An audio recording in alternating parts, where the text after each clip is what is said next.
Hello students, welcome back. Now let's go to section 3, the derivative in the viewpoint of graphs.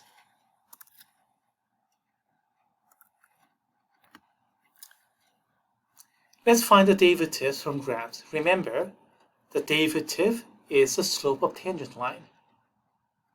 Okay, alright. Find all x-coordinate values at which the derivative f prime of x does not exist.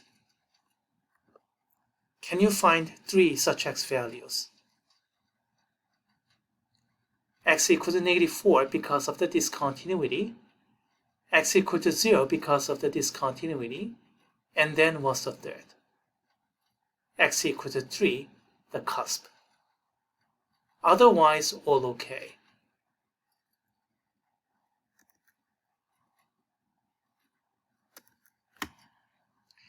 Find the precise value of the derivative f prime of 1.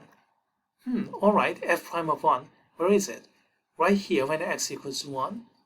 Can you find the precise value of the derivative? Well, yes, you can because this is a line segment.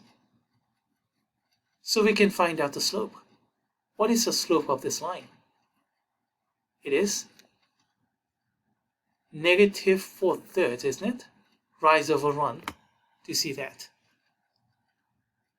By the way, I gave you f prime of 1, but what if I gave you f prime of, say, for example, 2?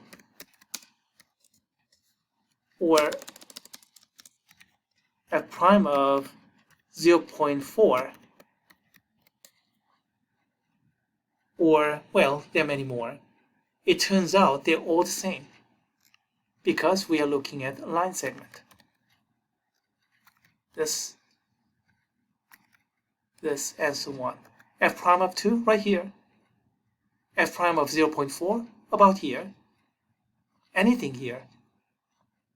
From 0 to 3. They all share the same slope because we are looking at a line segment. Make sense? I may have given you f prime of 1, but I could have equally as well given you f prime of 1.5 or 1.75.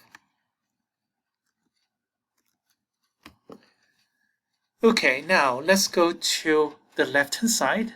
Find the precise value of the derivative f prime of -2. Right here at the local minimum. What is the slope of tangent line there?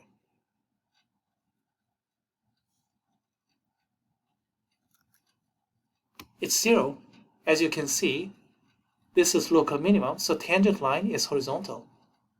So horizontal line has slope 0.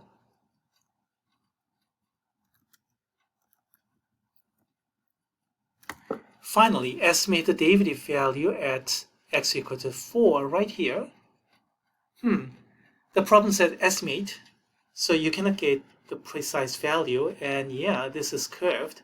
So you'll have to get your ruler somehow and then draw a certain tangent line and then guesstimate that slope somehow. And the estimation I did was about 1.5, but you could have different values, of course. Anything reasonable will give you full credit, so don't worry about it. But if you have something negative, then of course that's not good because you see, get the tangent line clearly, the tangent is going up.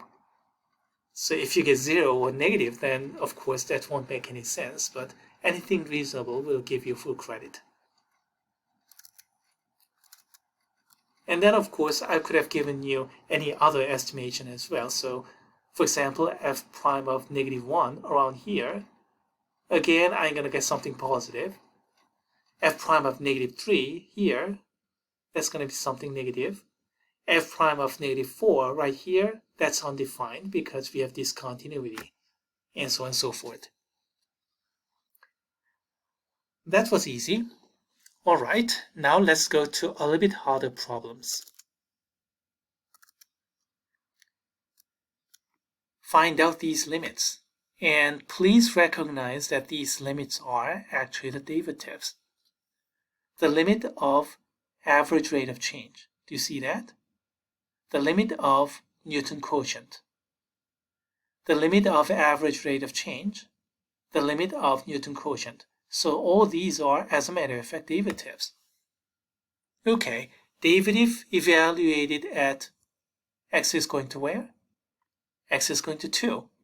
Here, x minus 2. You see, this expression here, maybe I should copy and paste the definition of the derivative here. Okay, let's get that. That's too big. Let's take only this part.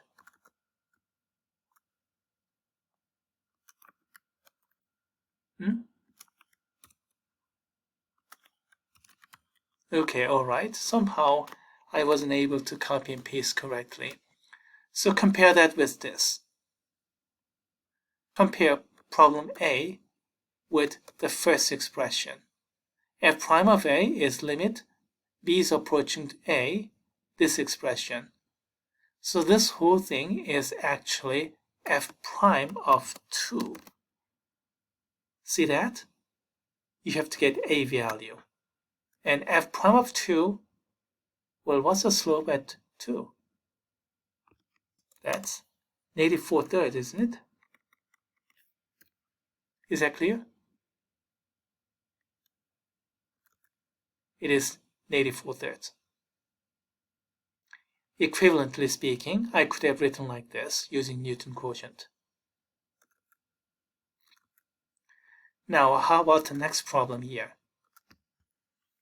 Looks like this is Newton quotient, this one. What is the A value there?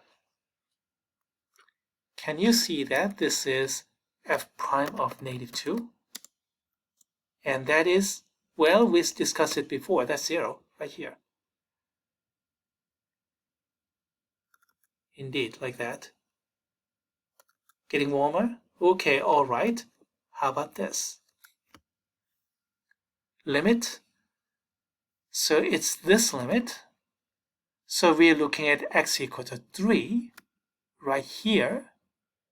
But be careful here. Going to 3 minus. 3 minus.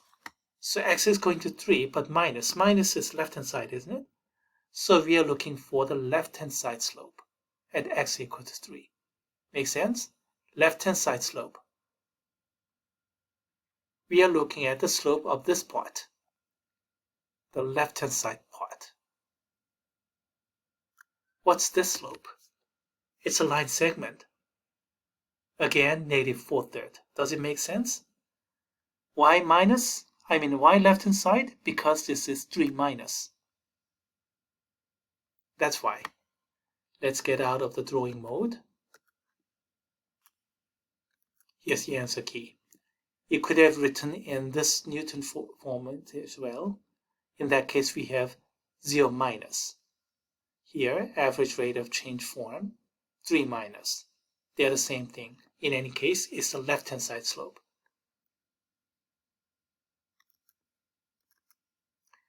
Okay, final problem. This one. This is in Newton quotient form, so it's got to be this one. And h is going to 0 plus. So plus is right-hand side. So what is the right-hand side slope at x equal to 3? Right here. What's the right-hand side slope? Right-hand side slope. Left-hand side slope we did, that's 3 minus, or 0 minus previously. This is 0 plus, so that's right-hand side slope.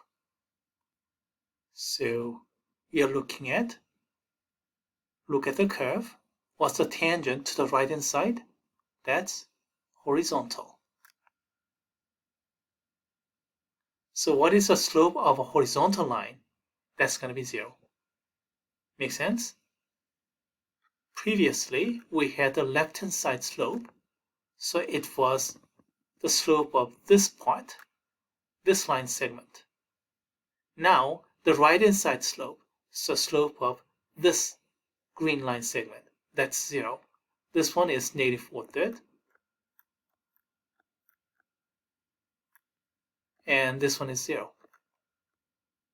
Make sense? Tougher problem, but you should be able to handle these. So here we go. Left-hand side slope, negative 4/3.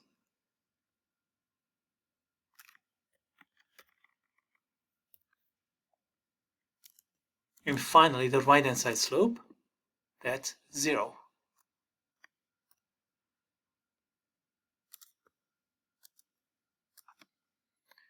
So whenever you see the limit with all these difference coefficient or average rate of change, look at the slope. Don't just look at the y-coordinate, but look at the slope. We went through limit problems with graphs in lesson 2. Those were y-coordinate because limit value is a y-coordinate. Now with these kind of limit problems, they're derivative problems as a matter of fact. So you have to look at the slopes. And then sometimes you have to look at the left-hand side slope and the right-hand side slopes only. And how do you know? Minus versus plus. Let's see, do we have another problem here? Okay, similar problem here.